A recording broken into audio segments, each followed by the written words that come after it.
Joining us today, former New Orleans Saint and Carolina Panther out of Alabama, Roll Tide, Super Bowl champion, two-time Pro Bowler, Mr. Roman Harper. Roman, welcome to the show, man.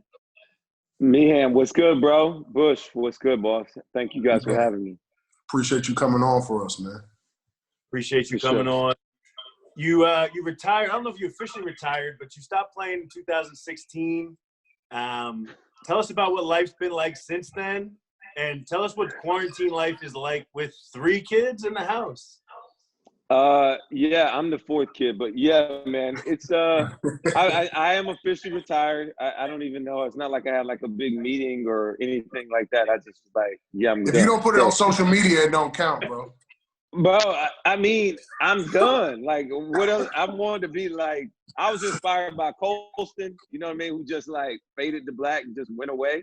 That is what I want to do. So that's what I am. But yes, I am retired officially. I'm not tackling anybody anytime soon. Nope. And, you know, quarantine life is tough, man. It is what it is. This whole homeschooling thing has been the most challenging thing.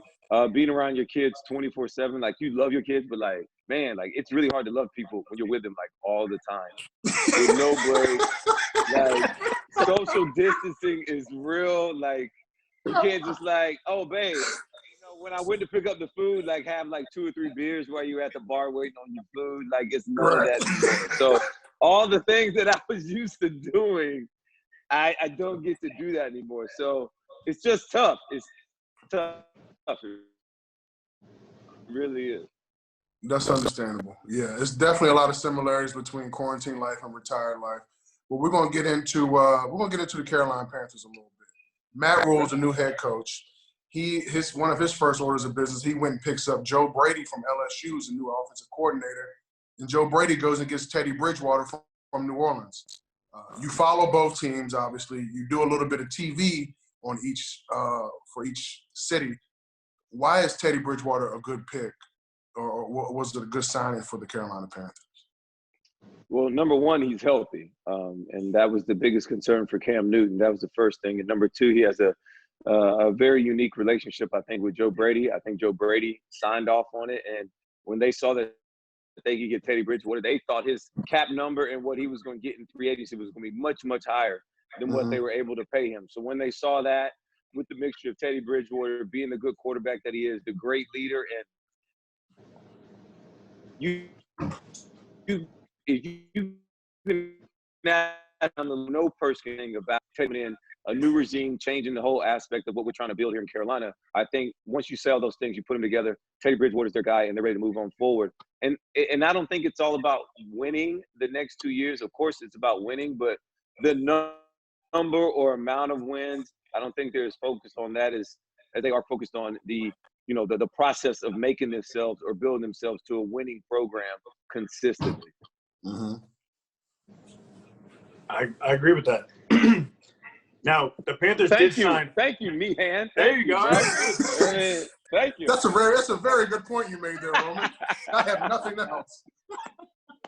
They did sign all defensive players, though. For the first time in NFL history, no one's ever done that in the history of the NFL. All defensive picks in the draft. Do you think they're trying to replace Luke Kuechly? They're trying to find a new face for the defense? What do you think's going on with that? No, their new face is going to be Shaq Thompson, their other linebacker that they drafted a few years ago, the first-round pick from Washington. Shaq's a great friend of mine, a really great, a good player. Just been in the shadows of Thomas Davis and Luke Kuechly the first 4.5, 5 years of his career. So I think he's going to get So I think he's going to get the C on his chest this year. He will be commanding the middle of that defense. And I think what they're really trying to do is just get as much talent as possible on the defensive end. Their defense was pretty horrendous last year. I really love what they did in the first couple of rounds and getting Derrick Brown. I know the defensive end, whose name I'm not going to butcher, from Penn State. He's more of a project, but they really like his ability. He plays hard all the time. And very much so, everybody that they drafted are all high character guys. So they just say Southern Illinois, everybody's really high on. Seemed like a workout monster, but I still got to see him move and play in the league. For what I would say is that they're collecting a whole bunch of guys to create competition. I think competition brings out the best in everybody. We all know that. So what do? We just bring a collection of a whole bunch of young guys in here because we know, number one, they're going to play hard. Number two, they haven't been coached up by any other NFL guys, so they're going to listen to whatever I say. There's not going to be a lot of feedback or talk back. So all the guys that are trying to do other things or their own independent contractors, they'll be out of the way. The new guys will try and play them.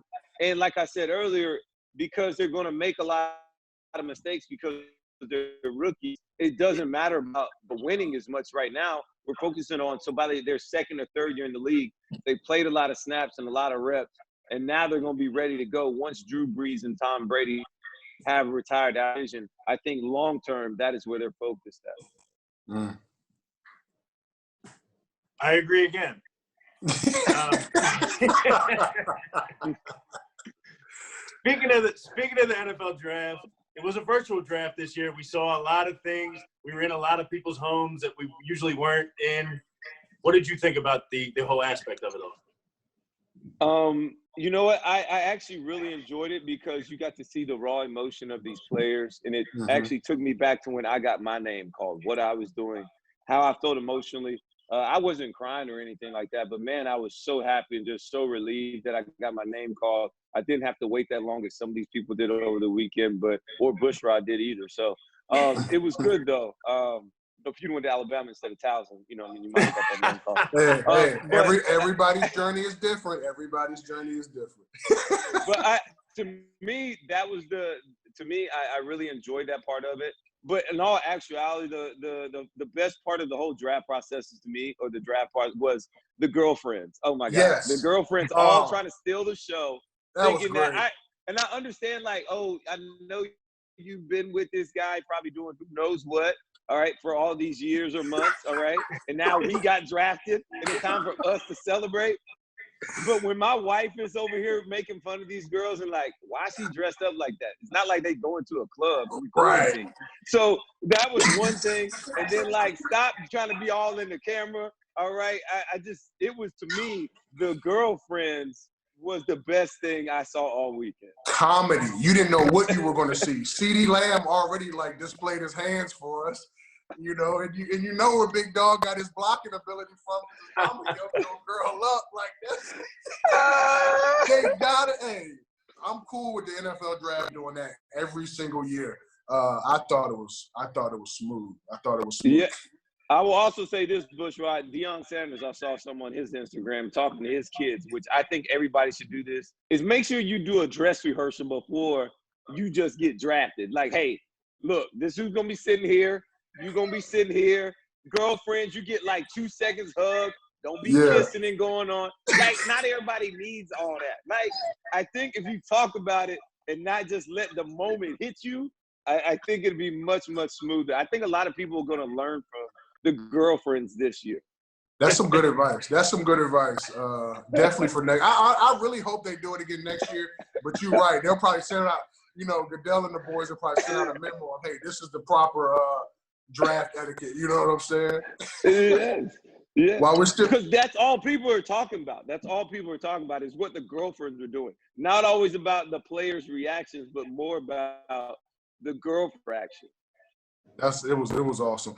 Speaking of the draft, a lot of new guys with some opportunities. You had a long 11-year NFL career. What piece of advice would you tell the guys entering the NFL and going into their first NFL training camp? Be patient. Leave it all out there on the field every day. Understand that it's going to be a grind, that it's not going to be easy. You're not going to just pass it flying colors. You're going to mess up a lot. And my best advice would be just don't be a repeat offender. I think that is what allowed me to stay around the league for so long, was that the things that I messed up early in my career, I didn't mess up on later. And as long as you continue to improve and not messing up on the same things over and over, those coaches and those people upstairs are always looking like, oh, well, we can improve them on this, right? But when you start messing up and we see the same mistake over and over, or like this, and this, they're like, oh, we can't work with it. So that is what my advice would be. And just understand, man, this is your dream, your goal, that you've been doing this and wanting this your whole life. And just because it's really hot or you're going to be really tired, there's no time to turn back. Because I remember I looked at my signing bonus check because I was about half it when I was in Mississippi over at Millsaps College my rookie year, so Oh it my was gosh. tough. But I mean, you Oh get my over it. God. You get over it. Like, man, the Lord blessed me with 12 years, but I had my first 2 in Millsaps, and I said, if I can get through this, I can get through anything. Anything. And, you feel me? And once that new CBA came, they knocked us from 2 practices to 1. Yeah, I could do that. I could do that. Well, that's another thing. Is like it's hard, but like I don't want to my chest get 2-a-days. So to them, they think it's going to be hard, even though they're only practicing once a day, and they're not having to go to 2-a-day, 1-a-day. But it's all relative. I mean, they don't even hit or nothing for real in college either. So it is what it is. True that. This is our last question. Jameis Winston to the Saints. Love it or hate it? Love it. I think it's a great opportunity. I think you may have been able to slip around and get you a quarterback of the future for cheap. You look around, if they can quote unquote fix Jameis Winston, the sky's the limit. He was the number 1 overall quarterback coming out of high school from the state of Alabama. He was the number 1 quarterback and draft pick out of college for state. Like the issue is Jameis has been known to make bad decisions throughout his life, whether it's on the field or off the field. He has to get these things corrected, and it kind of shows out when if you can throw a kick and throw for 5,000 yards in the NFL, that's not just a normal year. And that's just not a normal season. All right, but the fact that you can throw 30 interceptions, that's not good either. No, it's not. You have to make decisions under punt. Understanding that a punt or a sack is better than a turnover. You still give your team a chance. Like, lean on your defense. You don't have to win the game every series. I think being around Drew Brees, his work ethic, understanding the mental aspect of it, and actually having somebody and sitting and learning. He's never had to sit and learn. I think that is going to be the biggest thing for him and really helping him grow. And all of a sudden, man, this is awesome. They're going to build this to allow him to utilize his strengths. I think that's going to be another thing, and not just making him go run an offense. I really like the move. It's zero risk involved. They love Taysom Hill already, but look at the numbers. Jameis is the number 1 pick for a reason, and you got him for a minimum contract for a 1-year trial record to see how it goes. I love the move. Yeah, very good move. Unfortunately, 9 did go down for a few games, and Teddy was able to get himself in there, and now look at what he was able to do for himself, and Taysom was able to stay in the same role. So to me, it just kind of seems like I just switched out Jameis and Teddy. So I really do like the move. Before we get you out of here, Rome, I got 2 questions. One from this big girl right here. Oh, here we go. Say hi, Roman. Hi, Roman. Hey, Jayla. What's up, girl? Not much. All right, ask him. What's that right there? What's your favorite? What's your favorite daddy-daughter activity? Oh, my favorite daddy-daughter activity is probably right now is riding bikes, because I just taught them how to ride bikes. And also we usually do a dance routine or something. Like that one song by The Weeknd, whatever it's called. Dun dun dun dun dun dun dun. That's going all crazy on TikTok. Like, that's what we do over here. Look. Hey, I like it. Thank you, baby. All right, this big dog right here. Hold on. Oh, boy. Oh. There we go. Shout out, first of all, good jersey. All right. There I he is. that. Don't turn around. Don't turn around, though. Hey, no. Hey, that's you. You was the first 41, bro. You feel me? Okay. I just didn't know. I didn't want to shine on me when he turned around. Yeah. Say what's up. What's up? All right. What's the question? What is your favorite memory in a Saints game versus the Panthers? My favorite moment in the Saints versus Panthers. Oh, that's a great question. It would be my first year in 2014 when I was with the Panthers. They beat us on Thursday night. I was so angry. I felt like I wanted that game so bad. And my oldest brother Brian came up to me and was like, Roman, like, dude, that's not the one that you want. You want to go to New Orleans and win. You want that one. You want that one in the dome. You want the one in the dome. And I was like, you know what, you're right. And we got hot late in that year. The Saints started stumbling. We ended up winning the division and we won that game in New Orleans that year, 41-10. Scored my number, 41-10. The worst loss in Sean Payton's era in the dome is because it was the team I was on in Carolina. And that was like the best feeling in the world, was winning that game, scoring 41 points in New Orleans. To me, that was my favorite moment. And I appreciate you asking that question, Lil Jamar. I told you that was good. I appreciate that, man. And that was awesome. So thank you for allowing me to share that. What you say? You're welcome. You're welcome. All right, get out of here. Goodness gracious. All right. All right, last question. All right. You're in the media now. You played 11 years in the NFL. Hopefully you have a long media career as well. Which one do you think is going to give you more gray hair in the long run? I mean, what that? In all actuality, I think it'll be media, because as long as I continue to do this, I'm going to continue to get more gray. Like, I've been going gray like over half of my life. That's what people don't really know. I started getting gray when I was in junior high, so it's just part of it. And now this quarantine, no shave lifestyle, bro. I got a brand new hairline, dog. Like, it's all the way down. We look, my Eddie Monster coming back. I got to push it up. So that's why I'm on here with this hat. It's real out here, dog. So it's he ain't got that problem, man. No, he don't at all. He still got the same look. Still look the same. He look the same like I did when we stepped foot on college, man. Yeah, it's real. Like, all of a sudden now I got like a mustache that's like I can feel it on my top lip. I've never had that problem before in my life. Yeah. So, but yeah, I think media, because if I continue to do it, I'll continue to go gray. But I can always say it's my look. Like, I've always had it.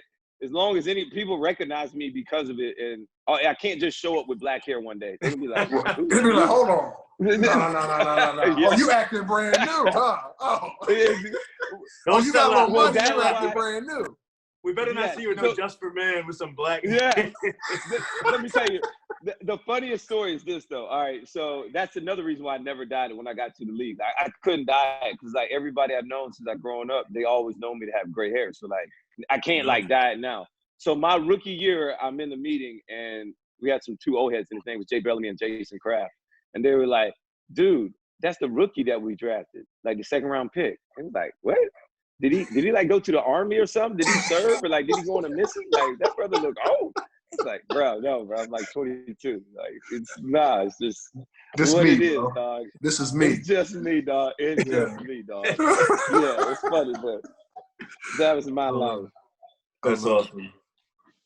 Hey Rome, I appreciate you coming on, man. This was dope. It was good to see you. Good to talk to you. Thanks, man. Appreciate it, man. Holla at me after this, though. You already know. You feel me? Thanks, bro, for joining us. Holla at you, bro. Thanks, bro. Man. Y'all Thanks be for joining us. We'll see you guys next time. Roll Tide, baby. Yeah, I hear you, man. We tousing over here, man.